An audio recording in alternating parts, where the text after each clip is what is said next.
Hey.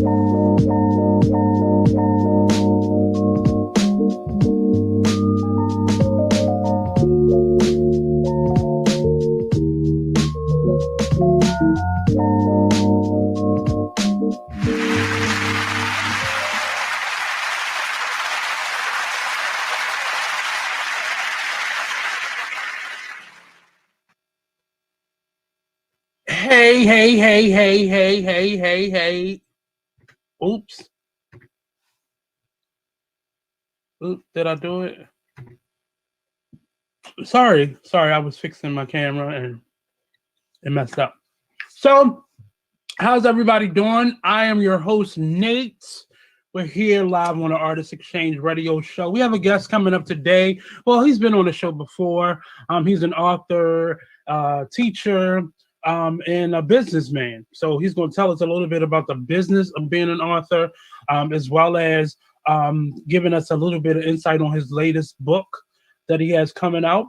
And we're going to learn a little bit about him as an author, as an artist, as a retired corporate employee and such. But before we get started with the interview, I just wanted to say, well, Monty doesn't want me to say the real word, but the poop show is now in its second phase. That's not what I said. You can say the real word. Oh God. Well, the shit show has started. Now the drugstores, I believe Walmart, Walgreens, Rite Aid, CVS, and I think Target are all now administering the vaccine to the public. I believe you have to go on their website and book an appointment. You get there, and there's a person at the front that is checking you in, making sure you are who you are, and checking IDs, driver's license, and such. But it seems very disorganized. And the CVS that's in my neighborhood, I remember when you could go in the parking lot and get your swab done to test and see if you had the coronavirus. And that's a question. So when you go to get the vaccine, do they make you get a test first? Or does it matter whether you have coronavirus or not? I didn't read that anywhere, and that question just popped in my mind. So I wonder if you could take this test, if you can get the vaccine, if you have coronavirus, or do they, I don't know. I don't believe that works anyway. But so the CVS by me, I'm in there trying to, get some things done. And it's a bunch of people in there waiting to get a test. Just a bunch of people. It had to have been about almost 20 people in there. And it was people coming in the door when I decided to desert my cart and get out of there. It just felt like it was way too many people in there just standing around in the front of the store, right by the register. I mean, they have a second door in that CVS, and then the little doorway is where they were doing the actual vaccine. So these places aren't set up. It's not sterile locations. It's not like a minute clinic where it's an actual mini clinic. It's not like that. It is. This one is doing it in a doorway that they don't use. It's like the sliding doors, that little vestibule area, but they don't use that second door. They only use the back door at that location, and that's where you getting your shot at. It's just a lot that I just don't trust. I know it may be a little too much for all the hospitals and offices to like your doctor's office to administer it to you. Probably, a lot of hospitals and clinics probably don't have the proper equipment to be able to house the vaccine, because I think you need a special refrigerator in order to have the vaccine. I'm lost right now. I'm confused. I don't understand what's going on. And I'm worried. A second part of this news, me being a person who works in the school system, I teach. At this point, I'm not really ready to I don't think I'm ready to return back to a classroom. I don't think I'm ready to. Um, I really don't think I'm ready because the children don't have a vaccine, and the strategy for the school system is to have these students sitting in a classroom all day long. Their enrichment teachers, or if they take other classes like music, I teach theater, their enrichment classes, those people are going to be virtually brought into the classroom to the schools who are able to do it. A lot of the schools that are brand new, well, not a lot of them, the schools that are brand new that were recently built are now all smart classrooms. So they have the technology to be able to Skype in and video virtual and a teacher. But your main teachers, and this is mainly for K through 5, um, they're going to be in one room all day long.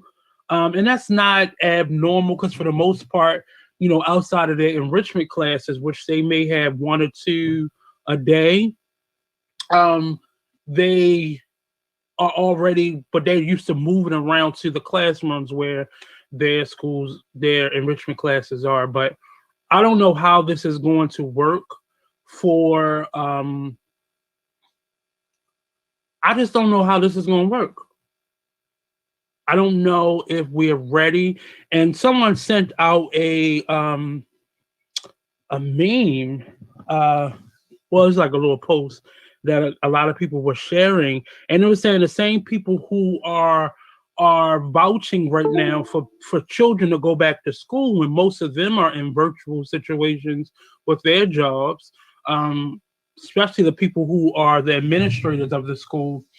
Um, are the same people who are not voting for more funding for these schools so they can be up to date, so that what they're proposing for these children to do and these teachers to do is possible in all the schools. There are a number of schools that are not equipped.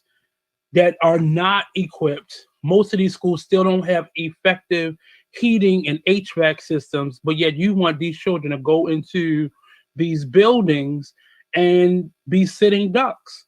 And not all the children will. I don't think all the children are going to get um, of coronavirus or the virus, but a lot of them could pass it on and bring it home or bring it to school. I know children who are sent to school with pink eye, stomach virus, chicken pox, a number of sicknesses that can get people really sick. And a child's cold will sit you down. For adults to get a child's cold will be detrimental to any adult, most adults rather. But I'm not as much afraid of this vaccine or this virus as I am worried that a lot of people want to get back to normal. And I don't think right now is the time. I know a lot of us have been cooped up in our homes for almost a year. This time last year, I was doing a play, and now, granted, I got to do another production in the middle of this year process, but it was very restricted and very limited. I think we did an audience one day with like maybe 19 people there, which was still scary. And I think a lot of people are forcing our hands with um, returning back to the school system or trying to get back to normal.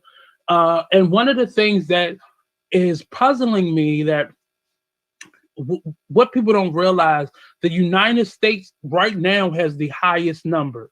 The second country that is under us is India. India has way more people across the board than the United States has, but their numbers are almost a million less than our numbers. I just want in-depth information that you can find out there on your own. You can Google it. There's a coronavirus tracking that's on a number of sites now, so you can track these numbers on a daily basis. The CDC has this information, and it is amazing that somewhere like India, that is considered a third world country has almost 1 million less cases than we do up until this point in total. And one of the things that is puzzling me, that we have these 50 states and territories that all are doing their own thing. You got Maryland starting to open up, but you got this state closing down now. But people are still allowed to travel from city to city, from state to state, from county to county without any restrictions. Yet this governor and this mayor are fighting, and this governor wants to close down, and this mayor wants to, like, it's too many things, and our numbers are going to keep, it's going to be like having a cold, and it's going to go from your ears, nose, and throat, and it's going to keep going through that cycle until you break it with some antibiotics. But I think this is what is happening overall, and I give that analogy to what's going on right now with this coronavirus. We're going to keep having these upticks, these upswings, I mean, if we don't, as a country, shut down for an extended period of time, maybe 6 weeks, 5 weeks, and let's at least get us all on the same page. But we have numbers where, and we're here in Maryland, and for the last maybe, I don't want to say a month, but maybe like since mid-January, we've been at number 26. And I'm quite sure, because we've been able to stay at that number for that amount of time, is why our governor, our Republican governor, is deciding to lift the curfew on businesses that were once told they had to close by 10 o'clock. Indoor dining is now open in Maryland.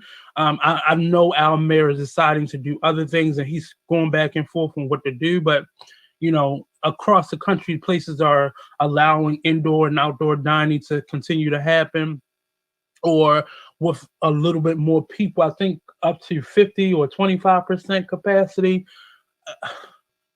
I know people want to get to a norm. I know people are itching to get back to a norm. A friend of mine just flew home to be with her mom, and she said she was like, when they were standing in line to board the plane, she said there was more social distancing in that line than it was on the actual plane. And I know, I know what it feels like to, plan ahead for a trip. My birthday last year, I was supposed to be in New Orleans. Christmas, I was supposed to be in Hawaii. I had a couple friends of mine. We had planned a trip to Hawaii. That was canceled. And we were going to go on a cruise this year. That damn sure is canceled. That ain't happening. But there's a lot of people who are waiting for us to get back to norm, and it's just not happening. And I'm trying to figure out, what is going on, and why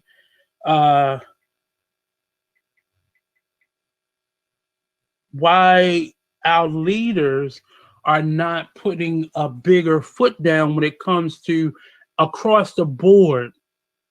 And I don't know if this is even possible for our Senate or president to enact right now, but all the, federally mandate that all the states, all the cities shut down. I know it's going to be people that break the rule, but if all of the cities have the same rules, the same curfews, and are allowed to open up at the same time, and they shut down I think we will get you'll see the numbers dip drastically. I know it. Many of the states that were number one, they did that. And you saw their numbers drop drastically. But once they started opening things back up, just like the school system across the country, many school districts opened back up, and the children came back into the school system. We saw that in colleges. We saw that in workplace environments. We saw that in the school systems, the lower school systems, and they all. You can let them in. You can let them in. we saw this happening, and I'm just worried that there is no um there is no type of preparation for this. You know, as I said, for the school system here in Maryland, the strategy, well, Baltimore, I can't speak for Maryland, and the strategy here in Baltimore was these pre-K through five, were going to sit in a classroom all day long, socially distanced. They were going to bring their lunch to them. Their enrichment instructors were going to be Skyped in, and that was supposed to be the strategy. And we was going to open up in February, and they got so much pushback, a big, huge pushback from the teachers and the teachers union, that they pushed it to March the 1st. And I don't believe March the 1st is going to happen because we're not prepared. It's not enough people who have the vaccine. The children don't have the vaccine. It's not even a plan to administer the vaccine to the children. So what's going to happen? I don't think. Can you hear me, Marty? You can let him in. I don't think there's a plan at all. So that's what has me worried. I wanted to talk a little bit about that today. I want to let you know that the Artist Exchange is back. This is the second show for the new year, and I'll be back on Fridays until further notice. Same time, 5 p.m. here on BigExposedRadio.com. I'm also on 2 different platforms where you can also hear me. Every Tuesday, I do a podcast now where I review film and TV shows with my co-host George Oliver, and we have a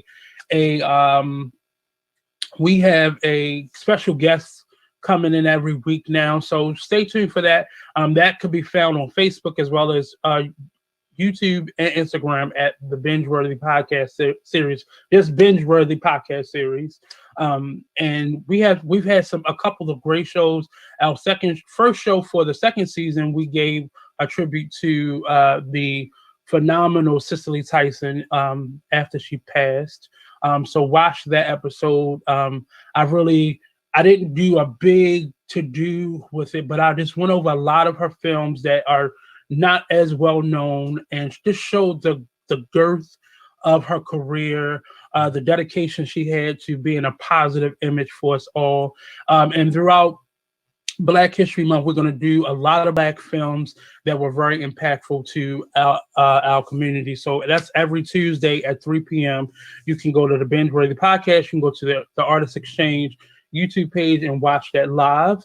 And then lastly, I'm on Where Are You Radio, a station out of Atlanta. I'm on the morning show there. So you can find me Monday through Friday, 6 a.m. until 10 p.m. That's a lot, but it's a music format. So if you like listening to music, it's a little talk and there's a lot of music. So tune into that. And me and my other 3 co-hosts, they are crazy individuals in Atlanta, and I've joined that show. So without further ado, we got Mr. Lloyd Wheatley. Did I say it? I said it right. Yes, sir. You did, Nate. You did. And he's been on the show before.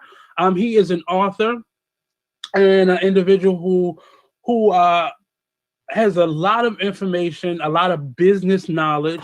And I'm always curious as to how artists kind of transition that business side of themselves, because we got to eat. You know, yes, sir.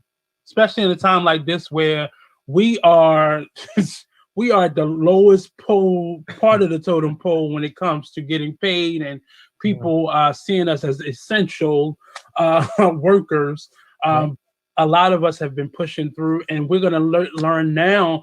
Mr. Wheatley has a new book out. We're going to learn a little bit about that. And again, for all the artists and entrepreneurs that are looking to come on the show and interview, I focus on engagement. In a time like this that we're in right now, money is tight, and people want to know where their money is going. And not only is money tight, but political views are dividing us more and more. And there's more differences that we're looking at than similarities. So people just want to know that they're supporting somebody who's doing things that they like to do. So I want to not just, promote books and products and services, which is great. This is what this platform is for mostly. But I also want to connect us to each other. I want us to start working together, networking, as well as building stronger fan bases and followings. So, Mr. Wheatley, without further ado, how are you doing, sir? I'm doing great, Nate. And you? I'm doing good. How is it up there in Delaware? Is it snowing or is it all knee deep? No, it's the same as where you are. You are in Baltimore, right? Mm-hmm. Okay, I heard you mention Atlanta, and only say that because I tune into Atlanta every Sunday because I have family that's down there that's in Atlanta and in that area, right in Fulton County, actually. So when you said that, I was like, wow, here you are in Baltimore, and you also Atlanta. So yeah. So maybe I've been always wishing to move to Atlanta, and now that Atlanta is kind of the film right. and it's a lot more than just music and a roadhouse for theater and film, but it's now kind of its own Black Hollywood down there. It's more of a thing. So I'm kind of just stretching out. I'm not leaving Big Exposed. I'm not, but I may be leaving Baltimore. Just as it goes. But little less about me and a little bit more about you. Okay. First met you a couple years ago. I think that was the first Authors Expo that I went to, and you were one of the many authors that we interviewed on Big Exposed Radio. And what have you been doing since then? Well, since the last time we were there, I had a business. Of course, I sold that business after doing it for 20 plus years. So it was very successful. It was time for me to move on. And since then, it gave me more time to really get into the artistic parts of what I like to do. And so that's how the new book got finished. Okay. As you had mentioned earlier, which you were so correct, by me having a transportation or limousine company, and it was a luxury limousine company. I was a front line. So it was prior to, the COVID-19. I was fortunate because I was able to sell in 2019, actually in August. So right when January 2020 came around, and then of course we understand March 20, we was in a whole different, world. And I just pretty much escaped. But I don't, the individuals who purchased it expanded the company, because I still keep in touch with them. We still do certain things together, I advise them and all. And so since the year or so, it's kind of been less of me doing that, but I still try to stay active in it, and I just pour everything into the arts now.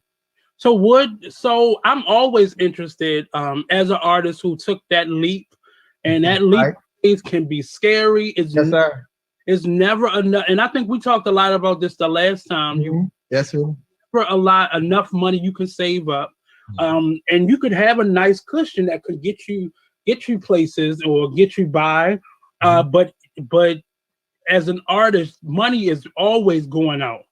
And you trying to figure out how to make it come back with the same intensity that is going out as, and triple that.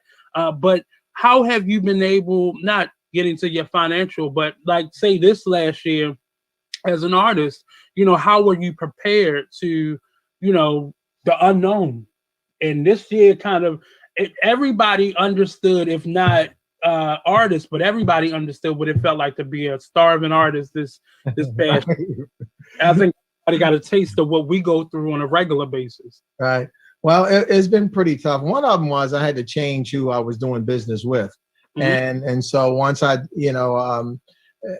some people around me once said, if you're around people and things are not being done as they're supposed to be done, or they say they're going to do, then you're around the wrong people. You need to go and, kind of change your environment a bit. And so that's helped. And by doing that, I was with a company that was much more, I want to say, more inclusive. They had everything under one roof. Okay. And so by me leaving who we were dealing with over in Ohio and started dealing with some people closer to me here where I am, I'm in Delaware, but the people we deal with are in New Jersey and Pennsylvania, and Philadelphia in particular. So Okay. they're like an hour and a half drive from where I am. And so I can actually see them, face to face. And they had more of everything instead of going out trying to do, like, let me give you some examples. If you go out and say, let me go get the copyright done, then let me go do some artwork, then let me go do the Not being outsourced. yes, and all this was under one roof, and it was very, very affordable.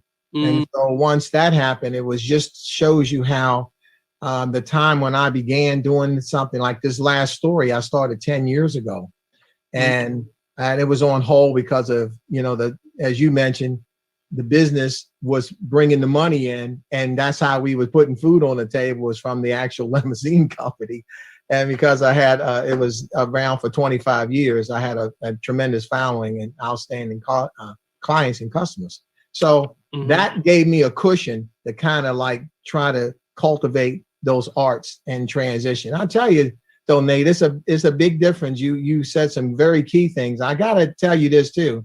I do follow you, and I was watching your show. I actually saw your interview with Whitney Chantel, and I watched that, and you were talking about doing business with people, didn't get a contract, and you spent out money and all, and my heart went out to you. I went, oh my God, no, he understands this, and he realized that, because when you talk that, people start going, whoa, I thought we were pals and friends. I'm here to tell you, and you can see in my bio, when it comes to business, it's nothing personal.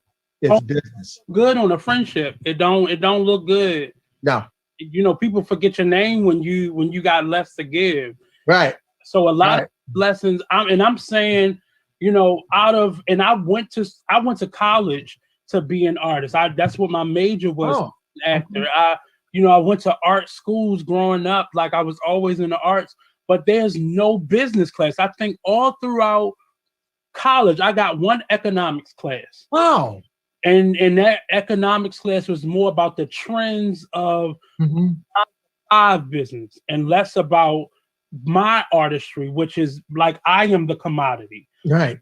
Make that connection. So a lot of the lessons that I've learned, that I'm learning, and I surely will learn, are, I have to thank my mom and dad for making my head really hard and my tail harder, because I fell on it a lot, and meeting people like yourself and Miss Johnson, who connected us once again, and Natasha Richburg and this person and that. I really, I'm listening more now, because as an artist, you know what you want and you go for that, but you forget that this is a business and it's not personal, and people are cutthroat, and they are right. They out. They will steal your work. I tell you what, I had a chance to see Lee Daniels. He came to, I was, I've been in these fortunate positions. I'm going to give you a name too. I want you to check this person out, because he was in Baltimore for quite a while, and he went back home to Brooklyn, New York. You're probably going to know his name when I tell you. Well, I'll just tell you now, is Donald Brooks. Okay. And he is at Another Brother Entertainment. If you Google that in or bring that up, Donald and I go back quite a ways into Baltimore. Okay. And so, but he, like you, he was a person that was into media and art and all. And he actually won the Sundance national competition like a year and a half ago. So, and I mean, because his audio and video, he's really an exceptional individual. And he's in Brooklyn. You can use my name. Just go ahead and you email. and just in me reading her bio once again, like I'm not the best at keeping connections, because there's a lot of people, but I'm definitely going to keep in touch, because that business side, as you're saying now, is vital. Had I not had a little bit of lessons learned and a little bit of sense and a couple dollars saved up somewhere, under the bed in a shoebox, this year would have been detrimental. Yes, no. And then the other part was when I was, Lee Daniels came to Dell State University. I was fortunate to have my book, Blaine Hawk, U.S. Marshal, was being used there in the mass comm department. Mm-hmm. And so I had a bit of an invitation through the professors. Okay. And I remember him saying this when he was at the podium. He said, be careful of your work because people will steal it. Mm. I went, whoa. And I mean, if he says something like that, and Lee Daniels has written a lot of stuff from the Butler and, and he's really just getting a lot of notoriety for the work he's done. Yeah.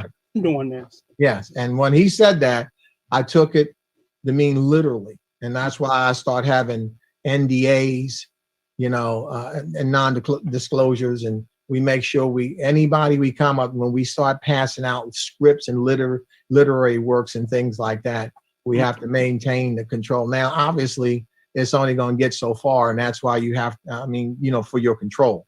So you're going to have some other, like, I want to say, lines you can't cross, such as nothing can be transmitted or given to that deals with this subject matter or this information unless it's permission from you as the artist.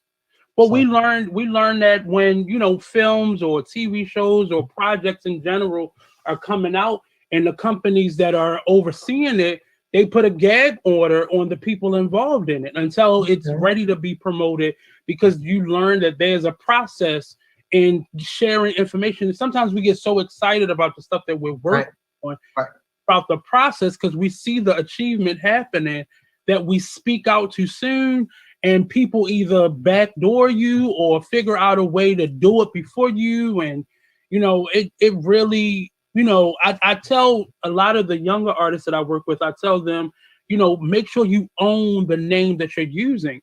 At the beginning of all of this, it wasn't, website wasn't as important when I started the Artist Exchange about 12, 13 years ago. It wasn't as significant because I was just in the work of doing it. And I didn't think to get the .com to my name. And I've had to finagle it and add a dash in between the words in order to get my .com now. But back then, my .com was maybe like a couple dollars. Yeah. Now, somebody has it, and it'd be cost me a little over $10,000 to buy it from that person. Because the more people see you put it out there, the more valuable things like a .com could be. Right. So knowing stuff like that is very valuable. But a lot, it's like I was a schooled artist. It wasn't like I just came up and did all this naturally. I went to school and learned a lot of it. Okay. Yeah. Business side, we're not taught the business of being an artist. You learn that when you get that first bankruptcy. That's when you learn of it. But in terms of you doing a lot of business, you having your own business, how has that helped you with promoting your books and your literature side of your artistry? Tremendously, because as a student, and I went to college for business itself, most people don't see the difference between marketing and advertising. They all fall under the same umbrella when it comes to business. And there are, as you know, there are target markets. And then if you have a target market, you have to advertise to it.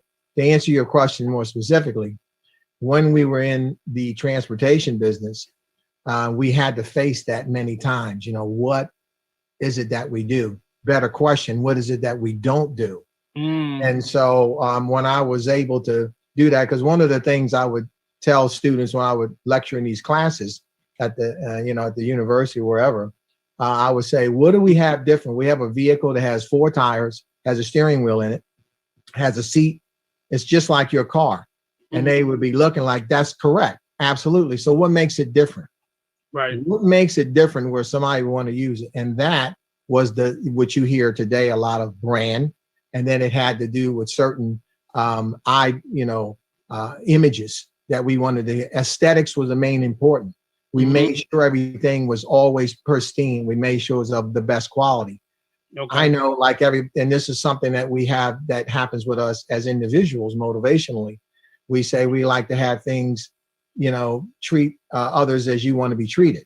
And if you go out to get something of service, you want it to be good. You want it to be the best since you're paying for it, right? Right. So we made sure we did that. And that was really the biggest difference. That price breaking, making sure we was in a price that we understood what the metrics were for us to make, profit margins. So we did that. It was, analytics done with this. So we were able to understand that. And so we weren't the highest, we weren't the lowest. We was in the price that worked for us. And as long as we did that and maintained those aesthetics I was talking about, not only did we have return customers, but they told other people, you want to use them. And that's how the company kind of grew from that. But what you're saying right now, especially as entrepreneurs and artists, which are the same thing, but you use them separately, but we often either we're in a corporate America job that gives us all of that knowledge and we're using it to make sure somebody else's wife can be leisure and a philanthropist and all those things. But we don't ever, as artists, we never take those skill sets with us. Most artists have had every job under the sun. Most jobs, most artists have been in leadership roles and supervisor positions and service, customer service, and we don't take any of that knowledge with us because we look at that as that's how they do it. Right. No, it's any of that knowledge with us in a step. That's one of my biggest mistakes. I've been a office manager. I've now recently I've been like, well, I've done this already. Oh, I know how to do a mail merge, faking it then, but I really know how. Doing the administrative side of being an artist was difficult for me because I'm like, I'm an artist. I just want to create. I don't want to be doing other stuff. But I realized, okay, you know how to do marketing. I'm not good at sales. That's just not my But I know how to put together images and promote them and post them and learning technology and apps. But I don't understand it. Maybe you can share with us why we don't, as artists and entrepreneurs, transition that knowledge where we were working for somebody else and put that to work for ourselves. I don't know what the direct answer to that, except from what I'm listening to you. There is some part that says, like you alluded to, and you actually mentioned that, that was them. I don't need to use that for myself. Well, I'm here to tell you, all corporations and businesses are the same. The difference is you won't see yourself as that multi-million-dollar corporation because you don't have the money. But to answer your question more directly, it is the same technique. There is nothing different. Because if you watch large corporations from Enron and you watch large entities that were multi-billion-dollar companies that actually had a monopoly, like energy was Enron. Anderson and Anderson was a very powerful accounting firm. All of them went under because why? The same reason. They had poor management or made poor decisions in management leadership. Right. So when those things happen, you're not insulated based on how much money you have in your company. It's the same if you didn't have any money in your company. It's the same techniques. Those are that would be the more direct thing I would say, is that don't think that because you're a small business or a small company that the methodologies and even the theories of business are different for you. They're not. They're exactly the same. And that, my friend, is why it becomes easier because like you also said, and this is so true. I had this with my daughter. She's going to launch a new company here shortly. And the youngest, and she's the last time. Yeah, well, she had that. She kind of walked away from, got promoted, got a new job. But those entrepreneurial skills, I guess they came from somewhere. They still kind of resonated her. And so she's doing this now. But the thing is, you have to overcome your fear. And if you don't overcome that fear, it's never going to happen. But fear and laziness. And yes. A lot of people get frustrated with me when I use that word to refer to us and how we don't do what we need to do for ourselves. But laziness is attached to fear. They're two separate things, but that laziness we will go to work and work hard. Our feet hurt, our back hurt. Oh my God, yes. But when we come home, it's like, you know what? I'll do that this weekend. We don't put half the attention in our own pursuits and dreams that we do for somebody else's dream. I know. I don't know why that is, but for most successful businesses, they don't have that problem. Because one of the things I would always say, and when times got tough, because we was around in 2009 when the economy collapsed, when Barack Obama came in office after George W. Bush, the economy went into this economic crunch. So we was in the middle of that. Not because of Obama. I just want to make that clear. Oh, no. Obama had to clean up the mess. Obama cleaned the mess up. Angle that story a little bit, and now that's what we're in right now. But yeah, I just want to make sure that's clear. Oh, because of his policy, we've been having prosperity even through the last administration. It was all because of Barack Obama. No question about it. But in that, during that time and that crunch, and we had to make sure that we kept focused on what we had to do, because if we lost that, we lose our job. Right. You are the job. Your company and business is your job. You are. So, they was like, what are you doing all this for? I had to borrow exponentially. I mean, I was in debt, and not only say no, but they were up there. They was near way above, almost near six figures. And they were like, you're never going to, it took us 9 years to dig out of that debt hole. Okay. But the point was, if you don't do this, you lose your job. And now you're financially ruined. Not only do you still owe the money you borrowed, you don't have a job. So how are you going to pay it back? That's why the fear can be so huge. And if you don't conquer it, it will make you go. And then to your point, you cannot be lazy. You must work, and you're going to put in more hours for you than you ever did on a job. Idea of trying to get rich quick.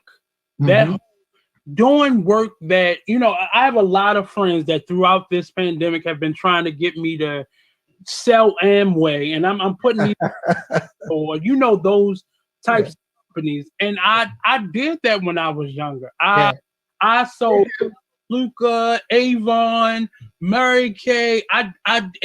Some people. A.L. Williams Insurance. Right, all of it. At least for a month. That used to be me in my late teens and early. I just tried whatever would stick, because I was afraid of becoming a full-time artist. So I did whatever came about, in terms of, okay, this might stick, or somebody will say, well, we need more black men in this field. And I will go to that field and realize I don't want to be wiping nobody's butt. I don't want to be nobody's nurse. I don't want to, but figuring out what is good for you and being able to be courageous enough. And it's okay and I call them benefactors. So if you have to work a job to get you to where you want to go, that's a benefactor. So go work your little benefactor and get the couple dollars that you need, keep a roof over your head, food on the table, supplies, for that business. Do what you have to do, but just know you're working towards your goals. Once I realized that, maybe mid-20s, it was easy for me to walk away from a job at that point. A job, a benefactor. It was easy for me to do that. It was easy for me to put my goals first, and your goals. I know your company has rules, but that's your company. Right. If I leave today or tomorrow, that's still gonna be your company. It's not crumble. And we do that. We work these jobs and thinking that if we leave or it's gonna crumble. No, it's not. They're gonna hire somebody that's gonna make less money than you and do more work than you. And that's the end all be all. But we have to put that same energy into our own business. And as we have to look at all the skill sets that you learn on those jobs. Here at Big Expose, I've been able to hire people, be an office manager, really learn a lot of things that I was like, how am I going to hire an internal? How am I going to hire a new host for a show? Like how am I going to interview somebody for something like that? And I realized, well, you were doing it over here, right. $2 an hour. Yeah. Do the same thing in your field, the things that you want to do. And it wasn't until I really connected those two words and start building a bridge with the things that I've done already, those resume builders, right, to my own career. And it got so much easier. I'm not saying it got easier in terms of being able to handle it, but I was able to like work through a lot of hurdles and roadblocks that was stopping my progress. But now I had this pool of information of experience to pull. Right. Right. In terms of you now, well, not now, in terms of you living as an author, how has your entrepreneurship kind of prepared you to be an author? Well, it was easy because the only difficult part of it was the first part. It was easy because I understood a strong foundation mattered. Mm-hmm. I already knew the fundamentals. You know, I had bank. I had I know law because I was in corporate America, and I also was able to deal a lot with legal things with contracts, as we had state government contracts. They have RFQs in them. These are some technical terms, request for quotations. So you had to meet the limits of what they were asking for. And these contracts was over 6 figures at the time when I was having them. So for us to win them, we had to be precise and understand it. Well, I only had me. And thankfully, by me coming out of corporate America as a manufacturing and then 2 Fortune 500 companies, I was able to basically understand it myself. And then as I got more and more involved in it and transitioned from that into being an author, the business part for me, because you said earlier, the experience was there because I've had a lot of years of experience in business. That was easy. The toughest part was moving from service-oriented sales to retail sales, which I had no experience in. And it's like, okay, this is not, where you go and, we dress up in in a tuxedo and we go to a wedding with you or a funeral or whatever it might be, or you go out to a club or to a party. We're with you. And now we say, no, we want you to buy this item, this thing I got here. And you go, well, I don't want that. And so how do you get that to happen? And, retail sale, you got shelf space. You start hearing about necessity and need. Someone doesn't get it, don't take it personal. Even with the literary, with books, they're saying, man, everybody, he's so happy for you. My God, oh my goodness. And then when you go out, yeah, they don't get it. And you go, why didn't they get because they don't want it. Don't take it personal. They just have no need for it. And as consumers, all of us, the economics of the country and the actual economics of the world doesn't operate without consumer want, not need. They want it. I want that phone. But see, that's one of the first mistakes that we make as entrepreneurs, as artists. Our first clients are the people that are around us, which is normal. Right. We keep going back to that same pool, and at some point, they tired of giving those love offerings. I know. Exactly. Buying something that they're not going to use. So why they're not going to use it? And that's when marketing comes in, like understanding who your target audience is. And it's not your mother, it's not your homeboy, it's not your bread club, it's not them. It's often people who are not them that is going to be your biggest, because if you bank on it's not your Nate, it's not your church. There's some people going to that church and say, hey, we all family, so they supposed to get. No, they not. No, they not. And don't expect that. And me, and I'm guilty at the same time. Don't do that.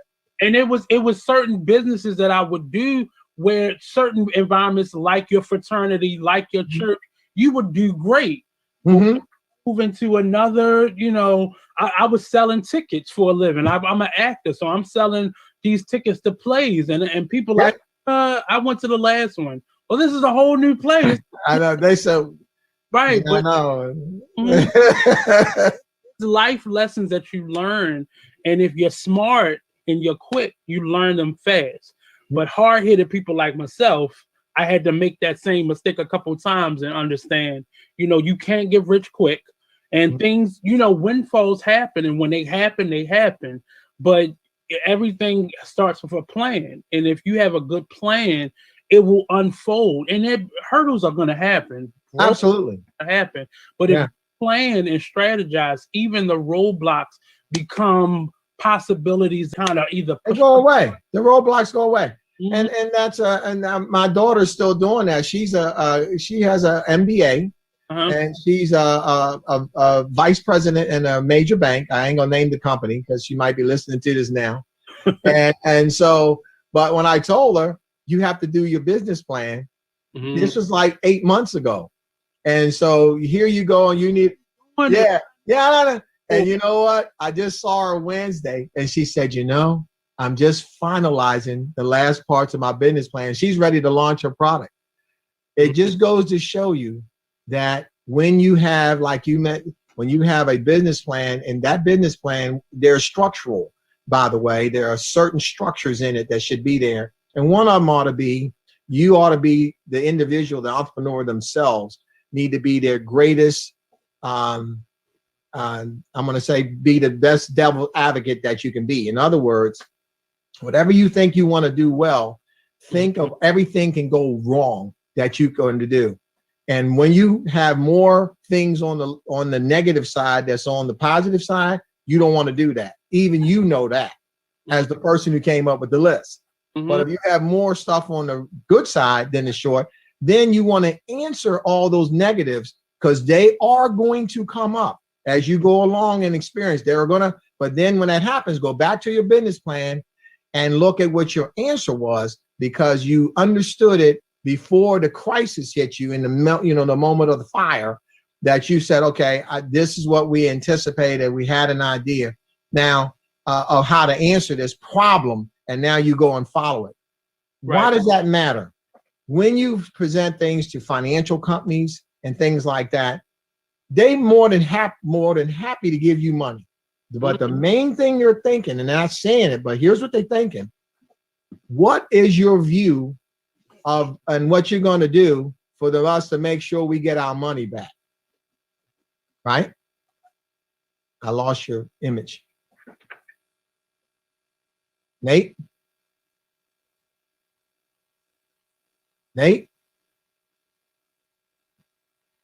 I lost your image. Yeah, I'm not sure what happened, but he's still there. He didn't drop out. Yeah, I can hear you. Can you hear me now? This is the producer. Sorry. Nate. Uh-oh. Yeah, I'm not able to see him. Yep, now he fell off. He's coming back now. Okay. Hello? There you go. Everything just went out on me. Yeah. So I'm still here. One of the things that as we're speaking, things happen. Yeah, and then you can go back and answer that. You have the answer in your business plan, so you unfollow. Like I was saying, why lenders like that is their concern is, if I give you this money, how am I going to get it back? Or give me some assurances that I can feel, comfortable that I'm going to get my money back. So one of the things they're going to ask you for is, let me see your business plan. And if your business plan is lined out and has those answers in it, they're going to be more than happy to give you the money, because they're going to say, okay, we can read it. We see what your thoughts are. We see where this is going. It's very cogent. We understand that you have a vision. You understand what you're doing. And we have financial numbers and projections. We got all this stuff. And they go, okay, now let's give them the money, because we feel pretty comfortable we can gonna get it back. So the business plan is crucial. So and this has been my issue as an entrepreneur, because I was like, I'm doing it. So what do I need a plan for? Right. No, you can't remember it. Right. Not connecting the roadblocks to what that. So the roadblocks, the hurdles, I didn't understand that was because there wasn't a plan. And when we say business plan, this is the goals that you want to meet. Right. And if this happens, then I'm going to do this. And if these are the things that I want to get accomplished. So that's what in its lamest terms, that's what the business plan is kind of like. When things go wrong, this is what you refer to keep you focused. That's right. One of the things that I noticed with a lot of artists, we do so many different things. I know, wear a lot of hats. Right. So when it comes to building a plan, you get to the point where you're saying, well, this is what I want to do, but you have all of these things. So that means you need a plan for each one of those things. Mm-hmm. And you have to be strong enough to say, well, you know what, I can sit this down and I want to focus just on this. And I'm going to say that's what my problem was, because I had a jewelry company. I'm in radio. I'm an actor. I teach. So all of these things were in the plan, but none of these things work together. So in terms of your advice for someone like that was in my place or in my place, how do you itemize what you want to do versus all the things that you're good at doing? Well, that's you can do them all, and that's when you're not either or. What you can do because you are a brand. I guess the radio, the BXR Productions. I'm going to BXR Production. I'm just hypothetically, if I was to answer this, for you, keep doing all those things you're doing, but those should be in areas that you expect to have growth in the company, or something you're already doing that's kind of the foundation of the company. And so like we would have different product lines and we would have different services. And maybe if I gave you a better analogy, we were in the luxury limousine company when we started. Then I said we was in the transportation business. What does that mean? We didn't just do luxury anymore. We had a postal route. We would not do medical transportation. We didn't do taxi cab service. And now you have the emergence of Uber and Lyft, for example. They kind of attacked that market, that particular market. It didn't phase us at all. We had no competition because of the markets we chose. We had a fixed bus route, like you get on MTA and you catch a bus from one side of town to the other. We was running that as a limousine company for the state of Delaware. So we weren't in the limousine business per se. The name of the company was the Limousine Unlimited, but we had multiple markets in transportation. We were even looking at aviation and marine. That's how far out of the box. So if I was to write a plan for Limousine Unlimited, I said, yeah, this is the foundation. We do weddings and anniversary dinners and night on the town. But the growth potentials are going to be in mail services, fixed routes, marine, aircraft, like you're doing teaching and acting and different elements, the radio, those are all part of your companies, I'm going to say markets, and you can actually do them all. Right. Do them all, but they'll be encompassed in the business plan so that they are accounted for. And then you can go back and in each one of those sub levels, as you mentioned, look at those and say, there's some bullet points and things I want to achieve in those. And then you got to have metrics to see if those are working. If they're not working, you might want to change your plan a little bit. So the last thing I'm going to ask you about business, and then we'll get into these books. In terms of simply, I guess when you get to the point of, okay, I've started this business, now it's time for me to move on and do something else. Like, how did you know it was time, or when into you making your choice that, okay, now this is run its course, it's time for me to move on, cash it out, and go to the next phase of the dream? The business required a lot of logistic planning and a lot of dedicated help. And over those 20 years or so, a lot of the people were aging out. Then it got to the point that I was near retirement age and I was next to the youngest in the group. So what does that tell you? When I started this at 39 years old, and you add 25 to 30 years or so, you think it'll never end. The ride was fantastic. The money was flowing. It was outstanding. It was great.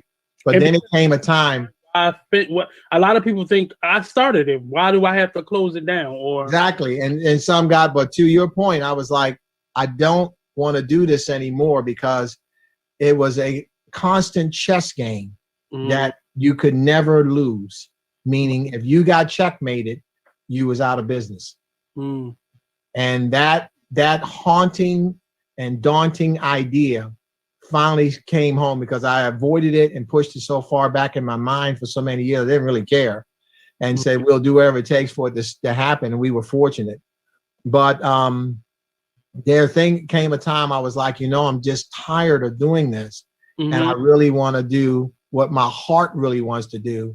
And that is, I've always been we talked before, I was a bit of an entertainer back in the day, back there in the city of Baltimore. So those arts and singing and the whole entertainment side, it was never gone. It was always in there. And so I had to do what I had to do to raise a family and do all those things, obviously. But those arts, and now I become creative. And look, somebody dared to even pick the thing up and want to read it and enjoy it. That was a tickle for me. I was like, what? So it wasn't so much I was just happy for somebody to buy it, but you were just happy to be able to get something out creative and then have a market to be able to put it. That's kind of what I took from the first interview I had with you. But is so and now transitioning into a full-time author, what's the plan? What's the strategy in terms of, say, you're on book? This is book number 2 or 3? This is book 2. Okay, so in terms of you now being on book number 2, you made all the mistakes. You went with the flashy company the first time. Now you're with the more sensible company that's going to give you more for your buck and your time, talents. So you made a lot of mistakes. So and every time you switch careers or you switch a dream, some of the same hurdles are going to come back up. Right. And how well you listened the first time, it may be a little smoother. You're still going to go through it, but it's now a lot smoother. So what happened differently from the first book to the second book? The difference between the first book and the second book was the second book had more professional art done with it. We had more, the editing and the postscript and everything was a lot better. The storyline, I think, by me reading other artists and having time to read other artists, and I have some artists I like to read, and their style, I was able to pick up style because I can be able to focus my whole sense and ability in it. And so I was able to glean some of those experiences, some of those expertises, I will say, and started using them myself as, and then I would have more reading groups. I actually had Nancy Katz was worked for one of the major newspapers, and she was a person that was actually there to kind of help me because she was an editor for a newspaper.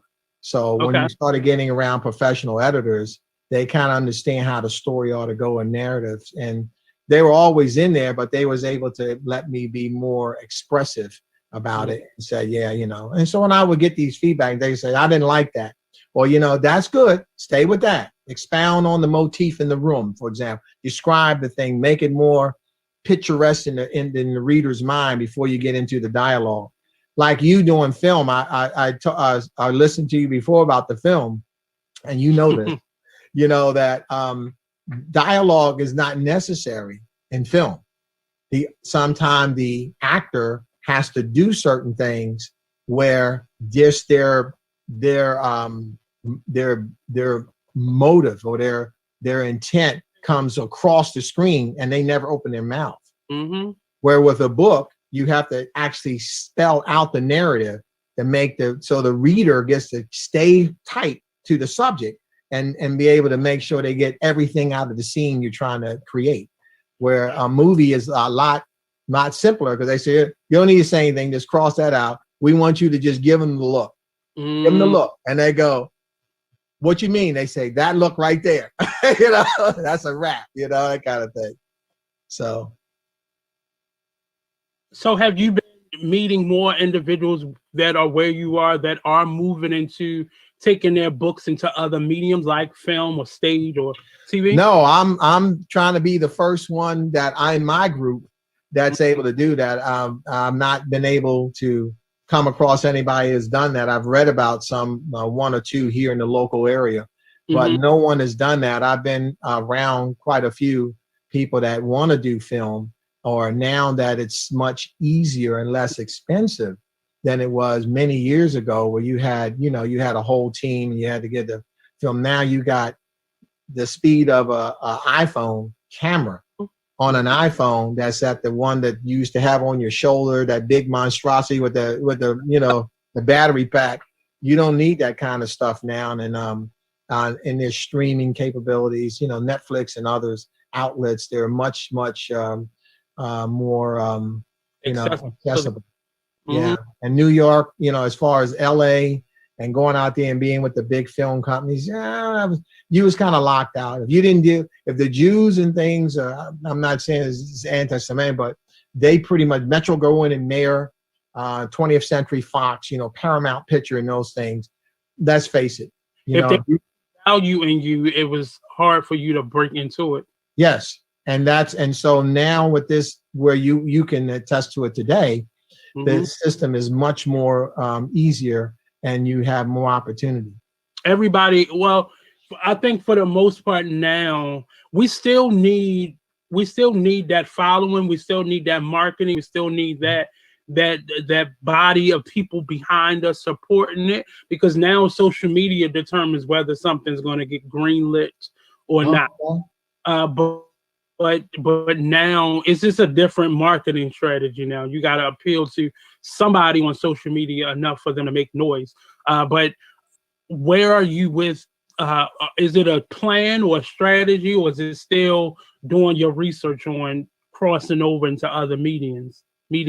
It's still research right now. And I really want to just nail down. I'm actually doing the third book, Nate. It's going to actually be out the summer of 2022, and it's cast in Baltimore, and it's a murder mystery that's being done, and so that's really the focus. I'm about half done with that, halfway through it, but that's where I'm focused. I want to continue to better more of the writing, because I feel if I get more material out, and it kind of being seen and people can give it some good reviews, that helps build, like, being on your show is an example of that. And Diamond K, when I was on his show, and other places. So when you get you get some exposure, and then the college and the university, then they do an article on you in the paper, and you get this, try to get some type of exposure, then I'm sure something's going to happen. I just feel positive. We always say, both of us being church folk, write the vision. Write the vision. The vision has been written.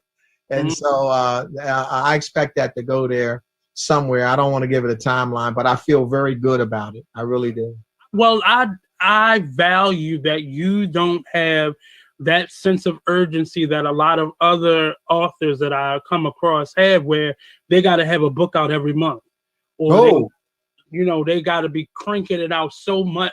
And I think this microwave generation that we find ourselves in now, they have grown used to artists feeling like, I have to make sure they have content. I got to make sure they have content. And then you making all this content, you have watered down your process, your quality, your material, your content.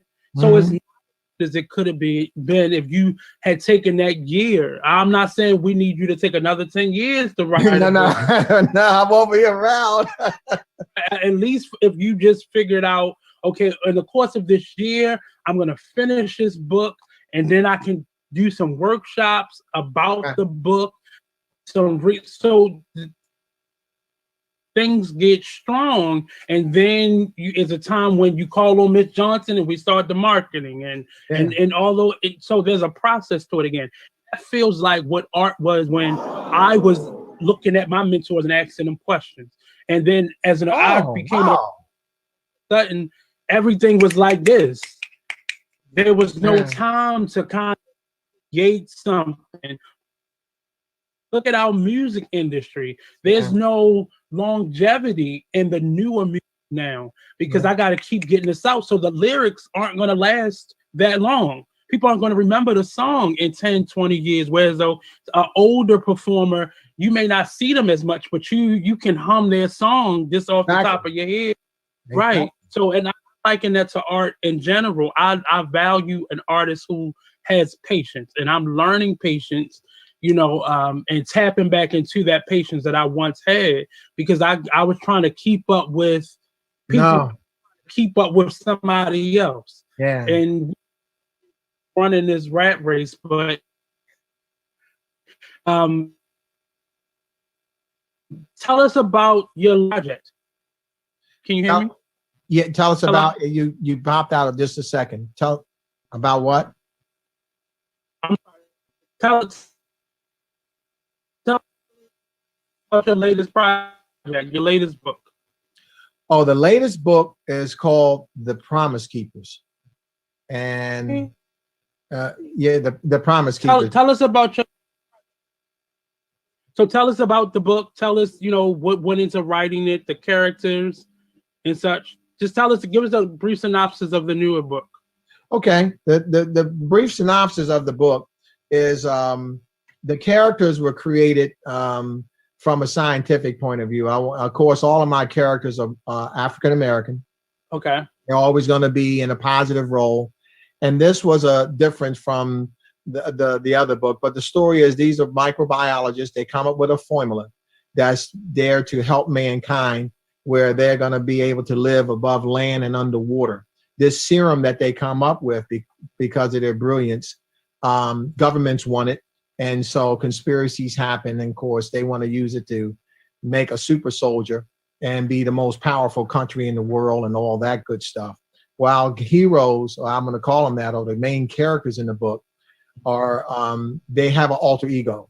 And their alter ego is that they are also been recruited as black ops people from the US government, and they're trained assassins.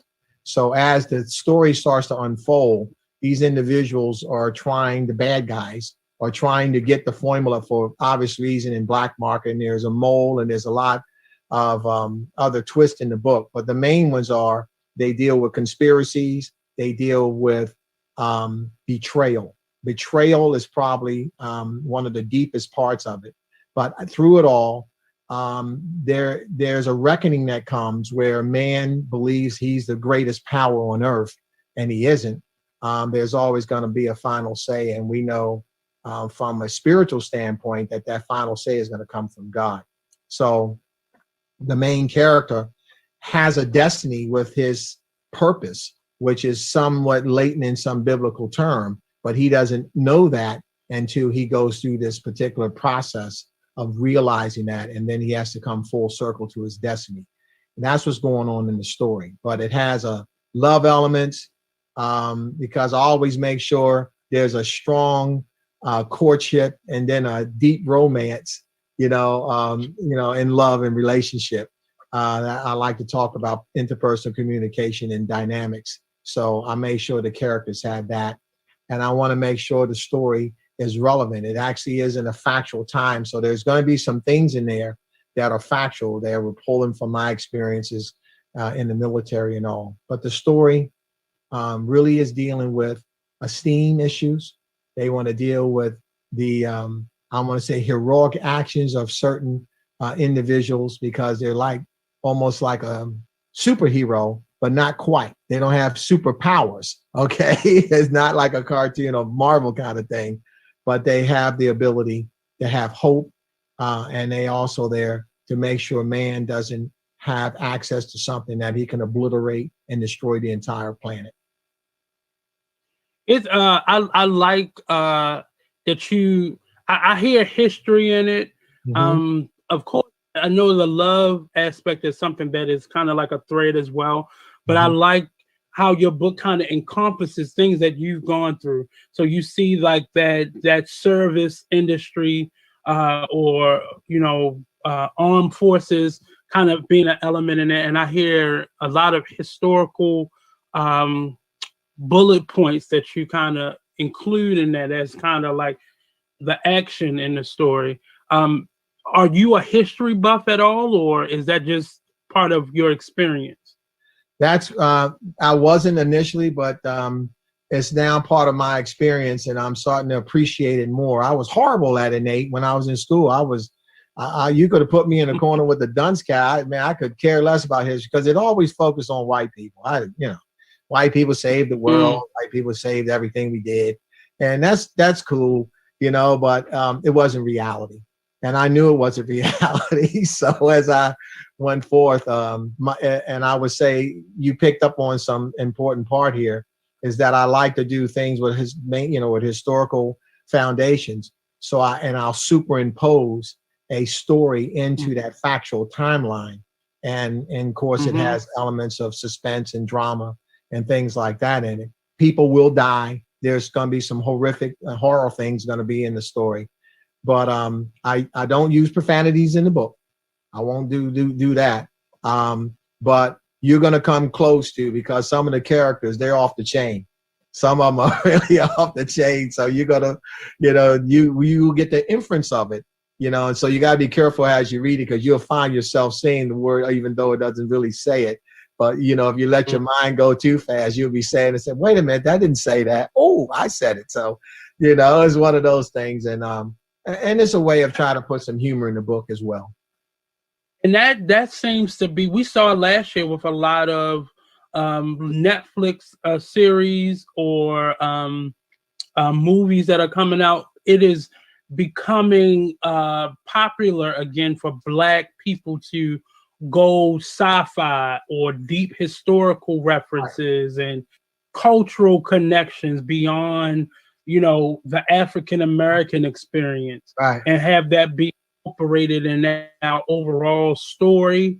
And I love when someone can take a lesson. Being a teacher, I love when somebody can take lessons in education and kind of mix that into storytelling, because that is our history. Our history, it didn't, because our history didn't start with slavery. It's much vast in that, and we're much more incorporated into the fiber of, say, this country. So we're not just, we wasn't just the Philippines. So I love that sci-fi kind of Afro-punk historical reference that we are getting to showcase now. It's not just in our underground speak easy clubs, but now it's a part of our atmosphere. We are actually seeing the results of that type of creativity and that intellect being reflected in our media, our TV shows, our films, even cartoons now.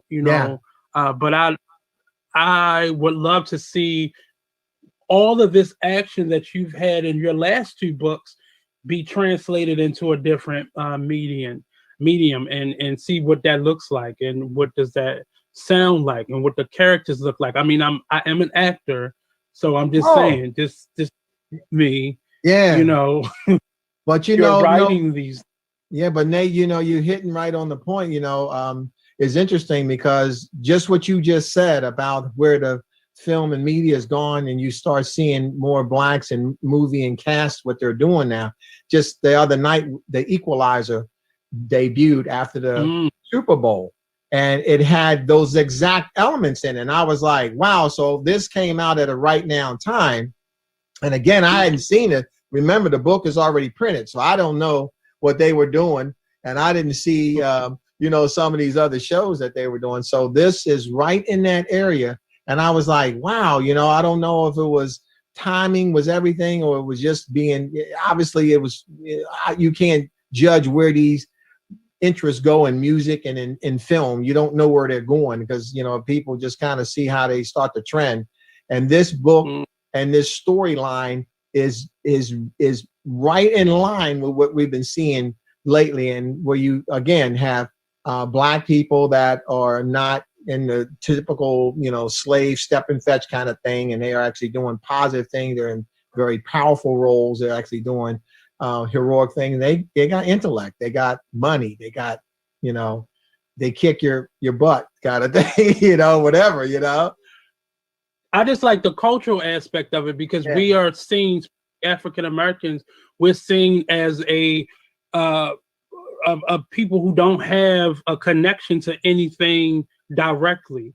But I'm loving how a lot of authors like yourself are taking our actual history, our reality, and put it in a creative platform where we are intelligent, we are beautiful, we are talented, and we can many of those things and flawed on top of all of it, and really still be powerful and still be poignant. I started today's show with talking about Cicely Tyson, and and just watching the girth of her work, it inspired me as an actor to not only do more, but to tap into my integrity as a Black man, as an African American, as an African descendant, and really tap into work that speaks to my story, and not just, I was reading through your press kit, and that's one of the questions that you answered was, not everybody's story needs to be told. But I like the fact that everybody has an opportunity in some way, whether it be visual arts, music, performance art, to be able to share their story in a different format, whether on a podcast and we're just sharing experiences, or book, or in a song, or in a performance piece, or in an art exhibit. Everybody has a space to be able to translate their experience, and it doesn't have to be the same. I'm gonna write a book and I'm gonna talk about my dark days, and I'm saying that while going through the process of writing a book. But it's a honesty that even if it's fiction or a non-fiction genre, it still is your story, because this is your dreams and your thoughts and your experiences all wrapped up into, words on paper. So I'm really excited that you are still doing it. This is being an artist is a thankless position. We learned that this year. But pushing forward, I can't wait to see what's next, and where you take this next journey, in your journey. So where can people find the book? How can we purchase the book? And how can we find you? Okay, well, you can find the book and get it at major outlets, Amazon being one. Of course, the other one is Walmart. You can also go to Barnes and Noble. You can get there's a digital, so you can if you don't get the paperback and the paperback, you can download the digital. You can also write me directly at newhorizonpub.com. You can go to newhorizonpub.com is our website. You can click on the store link there, and if you purchase it through that link, I will get an email from you with the name, and then I'll go ahead and autograph the book, and it will be sent out from our location in Dover, Delaware, to that individual. So that's if you come through our website. If you don't, you can go to the other mediums. Either way, you're supporting and you're getting the story. And don't let that Blaine Hawk U.S. Marshal slip by you. That one has a lot of you can use that as what they call a cross curriculum. You being a teacher can appreciate this. You don't use it for just social studies, but what you will use it for as an bridge or a bridge to it, because there are noted historians in there, Black Americans, who did massive contributions to American society, and they're in there mixing with our fictional character. Now, all them people are in italic. And likewise, if you see somebody in italic in the new book, The Promise Keepers, that person is a real person in history, and they were there during that particular time in history. So Again, from an educational standpoint, I want people to see that the books are giving you an education, but they also are while they're entertaining you. And so if I had a style, the style would be I take factual time of history and I'll superimpose a fictional character mixed with non-fictional characters in that story and timeline. So when this one comes out, that's going to be cast in Baltimore. There's going to be names of streets, locations, people's names have been changed a slight bit, but the incident that happened, if you go back and look in the Baltimore Sun newspaper and stuff, and historically, you're going to go, oh, I see who did that. So those, because I was there. So I actually know some of those things happen. So you'll see names and streets like that that are real. But hopefully you get entertained by that. And it's called Between My Sisters and Me, where sibling rivalry leads to murder. So all of the quintuplets, 5 sisters, they're quintuplets born, but 4 of them or all of them will die, and 4 of them get murdered for a reason. And of course, the Baltimore City Police Department and this brilliant detective agency has to figure out who did it and catch the bad guy. It sounds like something that needs to be on a screen somewhere. But I wish, as I end all my shows, I ask you, what advice would you give to your 17-year-old self? And what question would you ask to your 100-year-old self? Wow, Nate, that's a very good question. What advice would I give my 17-year-old self? We talked about a little bit earlier. I would be more patient with doing things, and I would have maybe made some choices a little different. Just slow down the process. Don't try to be in a hurry to do anything. Because you're at 17. You wait till you get to like 20, 21, you'll be fine. Okay. My 100-year self, I want to do it. I want to do it again. I loved it. I loved every bit of it. I want to do it again. So this has been the Artist Exchange Radio Show. Don't forget, tune in every Friday live at 5 p.m.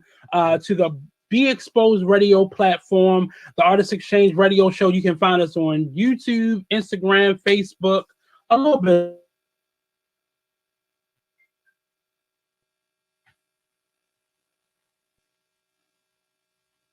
about the art. And just as a sidebar, think about writing a curriculum or a lesson plan along with those historical books that you're writing, because it helps a teacher to be able to translate what your vision was to how we can then introduce that, especially if it's a theater class or a literature class or even a history class.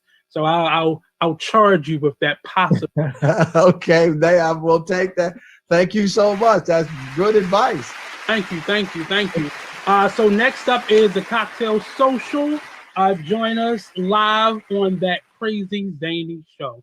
Peace out, everybody. I'll see you next week. All right, man. See you later, sir. Thank you. All right. You're welcome. Thank you.